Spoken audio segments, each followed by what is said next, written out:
चलो देखो, मैथिली षड़गुप्त की पहली रचना मतलब रचना है इसमें पंचवटी। पहले पाठ का जो शीर्षक है पंचवटी, उसको समझो। पंचवटी, इसमें दो समूह है, दो शब्द है।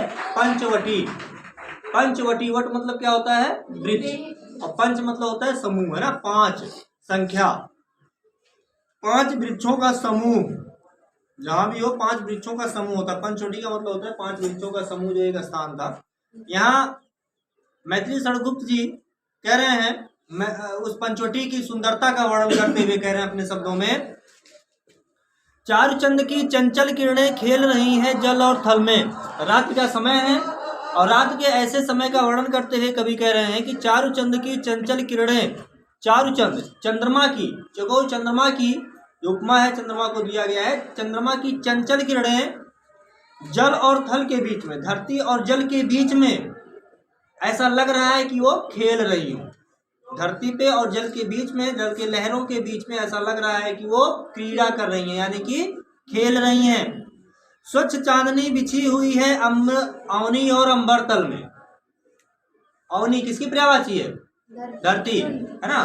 स्वच्छ चांदनी बिछी हुई है। कवि कह रहा है कि रात के समय में चंद्रमा की स्वच्छ सफेद चांदनी रूपी चद्दर जो होती है, चंद्रमा की चांदनी जो होती है, वह सफेद चद्दर रूपी रोशनी जो है उसकी, ऐसा लग रहा है धरती और आकाश के बीच में बिछी हुई है। पुलक प्रकट करती है धरती हरित तृणों की नोकों से। पुलक, प्रसन्नता, हंसी, अपनी खुशी, ऐसा लगता है रात के समय में कि धरती अपनी खुशी, अपनी प्रसन्नता घास के हरे तिनकों से प्रकट कर रही हो। रात्रि में हम देखते हैं कि रात के समय में घास के जो तिनके होते हैं वो खड़े हो जाते हैं, है ना, और वही दिन के समय मुरझाए रहते हैं धूप की वजह से, और रात में क्या हो जाते हैं? खड़े हो जाते हैं, उन पे उसकी बूंदें पड़ी रहती हैं। उन्हीं को देख करके कवि कह रहा है कि पुलक प्रकट करती है धरती हरित तृणों की नोकों से। धरती अपनी प्रसन्नता, अपनी खुशी घास के हरे तिनकों से रात के समय प्रकट कर रही है। मानो झूम रहे हैं तरु भी मंद पवन के झोंकों से। पवन मतलब हवा, तरु मतलब वृक्ष।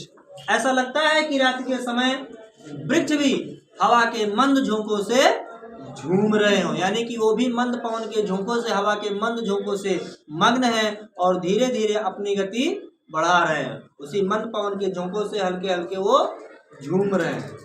ठीक, दूसरा देखो, कवि कह रहा है पंचवटी की छाया में है सुंदर पर्ण कुटीर बना। पंचवटी यानी कि पांच वृक्षों की छाया में, पांच वृक्षों से निर्मित, पांच वृक्षों के पत्तों से निर्मित एक सुंदर पर्ण कुटीर बनी हुई है। पंचवटी की छाया में है सुंदर पर्ण कुटीर बना। पंचवटी की छाया में पांच वृक्षों के समूह, पांच वृक्षों का जो समूह होता है उसकी छाया में एक सुंदर पत्तों से निर्मित कुटी बनी हुई है। उसके सम्मुख स्वच्छ शिला पर धीर वीर निर्भीक बना। जो कुटी बनी हुई है उसके सामने एक सफेद पत्थर पे, स्वच्छ और सफेद पत्थर पे एक धीर वीर और गंभीर व्यक्ति, माना मतलब होता है मनुष्य, व्यक्ति जो है वो बैठा हुआ है। कवि का इशारा किसकी तरफ है? लक्ष्मण की तरफ है। किसकी तरफ है? लक्ष्मण की तरफ। लक्ष्मण ही तो पहरा दे रहे थे, रखवाली कर रहे थे। जाग रहा या कौन धनुधर जबकि भुवन भर सोता है। या कौन सा धनुष धारण करने वाला वीर है जो धनुष और बाण धारण किए हुए है जबकि भुवन भर सोता है, जबकि पूरी पृथ्वी के लोग क्या कर रहे हैं? सो रहे हैं। और या कौन सा ऐसा वीर है जो धनुष बाण धारण किए हुए इतनी रात को ये जग रहा है। भोगी कुसुमायुध योगी सा बना दृष्टिगत होता है। भोगी कुसुमायुध, ऐसा लगता है कि ये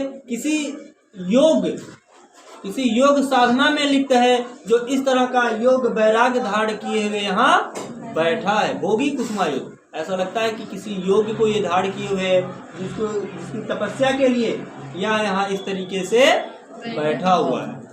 ठीक, फिर कभी लक्ष्मण को देख करके उनकी दशा दिशा पर वर्णन करते हुए कभी कह रहा है, किस व्रत में है व्रती वीर यह निद्रा का यो त्याग किए।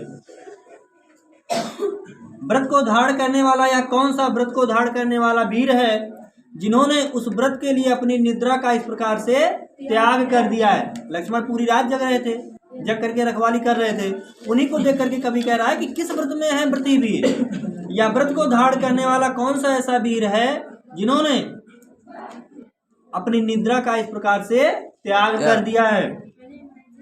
राजभोग के योग विपिन में बैठा आज विराग लिए, यह तो राज भोगने की योग्य है। इसका सुंदर कद काठी, शरीर, बनावट, सब कुछ देखने में ऐसा लग रहा है कि यह तो कोई राजकुमार है, राज भोगने की योग्य है, तो बैठा आज विराग लिए। तो यह विपिन यानी कि जंगल में आज वैराग धारण किए हुए क्यों बैठा है, इसके पीछे की वजह क्या है, कभी अपने अंदर ही सोच रहा है। बना हुआ है प्रहरी जिसका उस कुटीर में क्या धन है।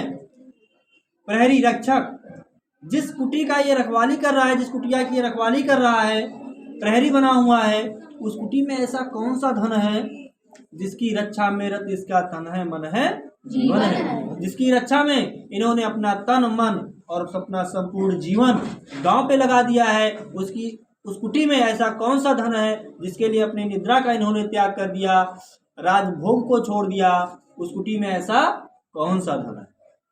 इसमें कभी कह रहा है चौथे में, मृतलोक मलिन मेटने स्वामी संग जो आई है, तीन लोक की लक्ष्मी ने यह कुटी आज अपनाई है, वीर वंश की लाज यही है फिर क्यों ना हो वीर प्रहरी, और विजन देश है निशा शेष है निशाचरी माया ठहरी। कवि कह रहा है कि मृतलोक मलिन मेटने, मलिन मतलब होता है शोभा सुंदरता, मलिन लोक यानी कि इस मृतलोक की शोभा बढ़ाने अपने स्वामी संग जो आई है, यानी कि श्री राम की पत्नी सीता इस मृतलोक की शोभा बढ़ाने जो धरती पर आई हैं। तीन लोक की लक्ष्मी ने, जो तीनों लोगों की लक्ष्मी अर्थात सीता है, लक्ष्मी ऐसा माना जाता है कि वो लक्ष्मी की क्या थी, अवतार थी। ऐसा लग रहा है कि वो तीन लोगों की लक्ष्मी ने यह कुटी आज अपनाई है, तीनों लोगों की लक्ष्मी अर्थात सीता ने ही इस कुटी को अपनाया है, वही इस कुटी के अंदर है। वीर वंश की लाज यही है फिर क्यों ना हो वीर प्रहरी, राजा दशरथ इक्ष्वाकु वंश के लाज यही है, राजा दशरथ के वंश की लाज यही है, तो उसका प्रहरी वीर क्यों ना हो, क्योंकि विजन देश है निशा शेष है निशाचरी माया ठहरी। विजन देश है, उनके लिए अनजान देश है, उनके लिए अनजान जगह तो था, राम लक्ष्मण सीता के लिए अनजान जगह ही था। निशा शेष है, रात्रि अभी पूरी होने में समय है, बाकी है, रात्रि अभी पूर्ण नहीं हुई है, और निशाचरी माया ठहरी, जंगल में चारों तरफ राक्षसों का माया जाल जो है वो फैला हुआ है, इसीलिए इसका प्रहरी, इसका रक्षक लक्ष्मण के जैसा वीर है। फिर कभी वहां की सुंदरता का वर्णन करते हुए पचवे में कह रहा है, क्या ही है स्वच्छ चांदनी है या क्या निस्तब्ध निशा। निस्तब्ध मतलब होता है शांत। इस समय की चंद्रमा की जो चांदनी हो कितनी स्वच्छ है, और है क्या ही निस्तब्ध निशा। निशा मतलब रात, रात जो है वो इस समय कितनी शांत है स्वच्छंद सुमंद गंध वह निरानंद है कौन दिशा। इस समय जो मंद गैस से सुगंधित हवा बह रही है, स्वच्छ हवा मंद गैस से सुगंधित बह रही है, उससे ऐसी कौन सी दिशा है इस समय जो आनंदित नहीं है।